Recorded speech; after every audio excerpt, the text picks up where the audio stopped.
Selamat pagi anak-anak. Pagi hari ini Pak Parle melanjutkan sesi 6, yaitu runtuhnya Yugoslavia.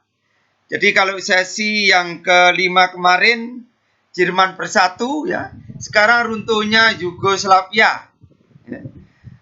Ini sesi terakhir bab 5 semester genap, ya, bab 5 semester genap, sesi terakhir ini, ya, yaitu sesi ke-6. Runtuhnya Uni Soviet yang didalangi oleh Glasnost dan Perestroika dengan tokohnya Mikhail Gorbachev ini berpengaruh kepada Yugoslavia yang berdiri tahun 1928. Ya. Yugoslavia ini disatukan oleh Broz Tito. Ya. Jadi Yugo ini terdiri dari bagian-bagian wilayah tapi bisa disatukan oleh Broz Tito. Nah, wilayah-wilayah itu terdiri dari etnisnya macam-macam, agamanya macam-macam, golongannya macam-macam.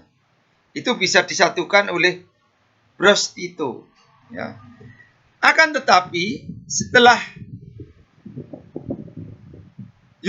Yugoslavia runtuh oleh Glasnost dan Perestroika tadi, maka ya, secara etnis, ya, secara agama yang berbeda-beda itu akhirnya kacau semua.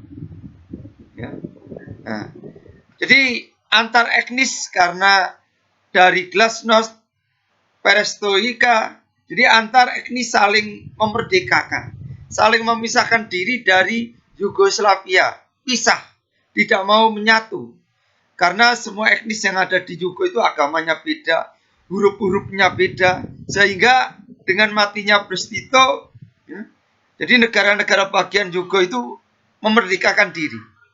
Nah, untuk lebih jelasnya keruntuhan Yugoslavia, mari kita saksikan film tentang Yugoslavia. Ya. Kita saksikan filmnya. Perang Dunia Kedua, Yugoslavia baru muncul dengan bentuk negara Republik Federasi di bawah pemerintahan Partai Komunis. Yugoslavia baru terdiri dari 6 negara bagian, yaitu Republik Sosialis Slovenia, Republik Sosialis Kroasia, Republik Sosialis Bosnia-Herzegovina, Republik Sosialis Montenegro, Republik Sosialis Makedonia, Republik Sosialis Serbia yang di dalamnya terdapat 2 daerah otonom yaitu Vojvodina dan Kosovo. Setiap negara memiliki perwakilan Partai Komunis atau yang disebut Liga Komunis. Khusus untuk Republik Sosialis Serbia terdiri dari 3 Liga Komunis, yaitu Liga Komunis Serbia, Liga Komunis Vojvodina, dan Liga Komunis Kosovo. Pembagian wilayah negara bagian tersebut didasarkan pada etnis mayoritas, agama mayoritas, dan sejarah masing-masing daerah. Dasar pembagian wilayah negara bagian tersebut menggambarkan bahwa Yugoslavia merupakan negara yang multi-etnis. Di bawah kepemimpinan sang presiden seumur hidup Josip Broz Tito, negara multietnis ini hidup damai dengan kondisi politik yang relatif stabil. Selain itu, Yugoslavia juga negara dengan tingkat pertumbuhan ekonomi yang bagus. Pada tanggal 4 Mei 1980, Josip Broz Tito menghembuskan nafas terakhirnya. Setelah kematiannya, Yugoslavia mulai diterpa beragam masalah. Pada tahun 1981 terjadi sebuah demonstrasi di kota Pristina, Kosovo yang dilakukan oleh penduduk beretnis Albania yang menuntut adanya otonomi lebih di Yugoslavia. Liga Komunis Kosovo menyatakan demonstrasi tersebut merupakan produk dari nasionalisme Albania. Pihak Serbia pun bereaksi dengan keinginan untuk mengurangi kekuatan dari etnis Albania di provinsi ini dan mengklaim bahwa etnis Serbia sedang didorong keluar dari provinsi Kosovo. Demonstrasi tersebut juga menghasilkan kecenderungan yang semakin besar bagi politisi Serbia untuk menuntut sentralisasi dan persatuan tanah Serbia. Pada tahun 1986, Slobodan Milošević terpilih menjadi Ketua Liga Komunis Serbia. Slobodan Milosevic dan para pendukungnya merasa tidak senang dengan status otonomi pada provinsi Vojvodina dan Kosovo, karena dia tidak dapat mengendalikan keadaan politik di seluruh Serbia. Oleh karena itu, pada tahun 1988 hingga 1989, terjadilah protes dari pendukung Slobodan Milosevic untuk menggulingkan pemerintah provinsi otonomi Serbia, Vojvodina, dan Kosovo, serta pemerintah Republik Sosialis Montenegro, dan menggantinya dengan sekutu Milosevic dengan tujuan menciptakan blok suara dominan di Dewan Presidensi Yugoslavia. Protes tersebut dikenal dengan revolusi anti-birokrasi. Pada tahun 1989, Slobodan Milosevic terpilih menjadi Presiden Republik Sosialis Serbia. Di tahun yang sama pula, dia mencabut status otonomi di Provinsi Kosovo. Hal tersebut menyebabkan protes dari penduduk Kosovo yang beretnis Albania. Protes dilakukan melalui aksi mogok makan oleh para penambang Kosovo. Sepanjang tahun 1980 hingga 1990-an, perekonomian Yugoslavia mengalami krisis berkelanjutan yang disebabkan oleh banyak hutang negara dan adanya inflasi.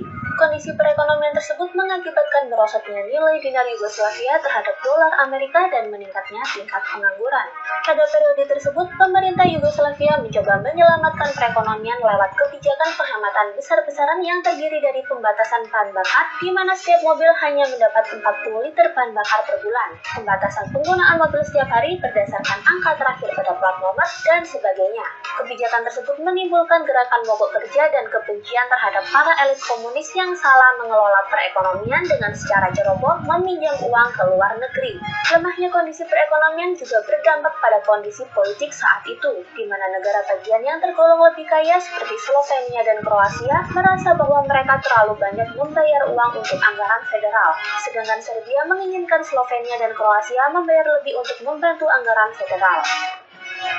Pada bulan Januari 1990 diadakan Kongres Liga Komunis Yugoslavia yang dihadiri oleh semua delegasi dari semua negara bagian dan 2 delegasi dari Provinsi Kosovo dan Vojvodina. Kongres tersebut membahas tentang masa depan Liga Komunis dan Yugoslavia.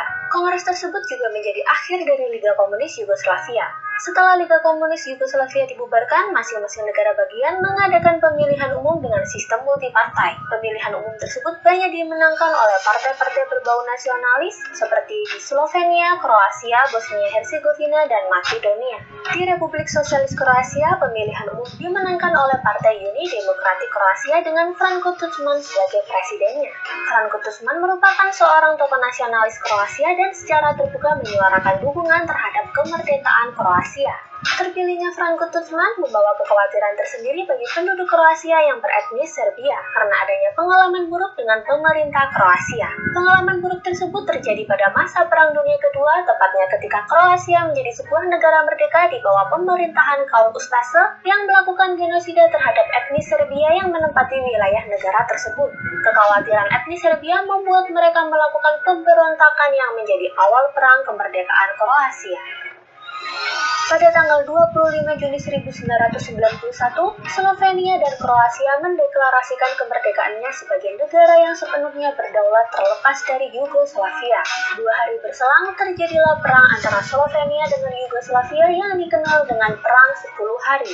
Setelah perang berakhir, akhirnya Serbia merelakan kemerdekaan Slovenia di mana penduduknya hampir 90% beretnis Slovenes. Kembali ke Kroasia, pemberontakan etnis Serbia menyebabkan mereka membuat daerah otonom Serbia Tranija dengan tujuan untuk menggabungkan diri dengan Republik Sosialis Serbia. Pemberontakan tersebut menyebabkan perang kemerdekaan Kroasia di mana Kroasia berperang melawan Serbia yang dibantu tentara Yugoslavia. Sementara itu, pada tanggal 8 September 1991, Makedonia mendeklarasikan kemerdekaannya setelah melaksanakan referendum, di mana lebih dari 90% suara menyatakan dukungan. Makedonia adalah satu-satunya negara yang memisahkan diri dari Yugoslavia tanpa disertai dengan peperangan. Beralih ke Bosnia-Herzegovina, pada tanggal 3 Maret 1992 mendeklarasikan kemerdekaannya setelah mengadakan referendum. Namun hasil referendum tersebut diboikot oleh penduduk beretnis Serbia. Mereka pun mendirikan Republik Srpska sebagai negara yang terpisah dari Bosnia-Herzegovina yang nantinya menginginkan penggabungan dengan Serbia. Ketegangan antara etnis Bosnia, Kroats, dan Serbia menyebabkan terjadinya Perang Bosnia. Pada awalnya etnis Bosnia dan Kroats bersatu untuk melawan etnis Serbia. Namun etnis Kroats juga memiliki pemikiran yang sama dengan etnis Serbia untuk memegang kendali pada wilayah-wilayah dengan etnis mayoritas Kroats untuk menggabungkan menyatukan diri ke Kroasia. Perang Bosnia berlangsung cukup lama hingga melibatkan PBB dan NATO. Baik, saya kira itu untuk runtuhnya Yugoslavia, ya. Ini sesi 6 bab 5 yang terakhir, ya. Saya kira tolong belajar di rumah. Selamat pagi, salam sehat.